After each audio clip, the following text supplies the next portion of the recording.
I've worked as a 911 dispatcher for nearly 6 years, long enough to learn that panic has a sound, that real fear doesn't scream right away, and that the most dangerous calls are often the quiet ones, and on most nights I can detach myself from the voices in my headset, follow protocol, type fast, speak calm, and go home without carrying the weight with me. But there are nights that don't let go. Nights that crawl under your skin and stay there, and this happened during one of those nights at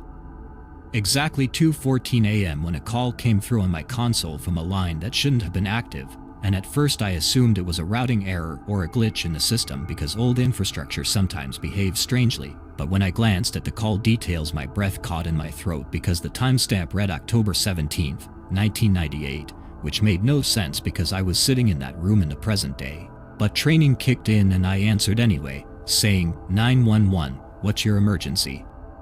And after several seconds of thick static I heard breathing, slow and shallow like someone was trying not to cry, and then a woman whispered, barely loud enough to hear, "Please, he's in the house," and those words instantly sharpen your focus because they mean danger is already close. So I asked her for her address and she hesitated before saying, 1438, Maple Hollow Road. And my hands froze above the keyboard because Maple Hollow Road had been destroyed years ago after a gas explosion. I remembered the news footage, remembered the burned foundations, remembered how the city sealed it off. But I asked her what city she was in anyway and she said Riverside, the same city I was dispatching from, and when I told her to stay quiet and asked where she was hiding she whispered that she was in an upstairs closet and that he didn't know she'd called, and as she spoke I heard something in the background that made my stomach tighten.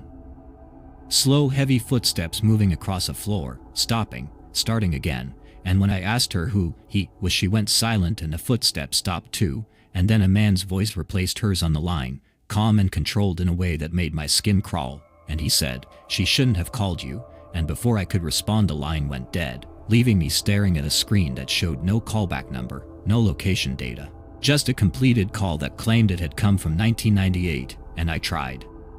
to tell myself it was nothing more than a software malfunction, but that night I dreamed I was standing in a dark closet that smelled like dust and old wood, my knees pulled to my chest, listening to someone breathing just outside the door, and when I woke up my phone was ringing with a private number, and even though every part of me told me not to answer I did, and after the static cleared I heard the same woman whisper, "He's still here," and when I demanded to know who she was and what year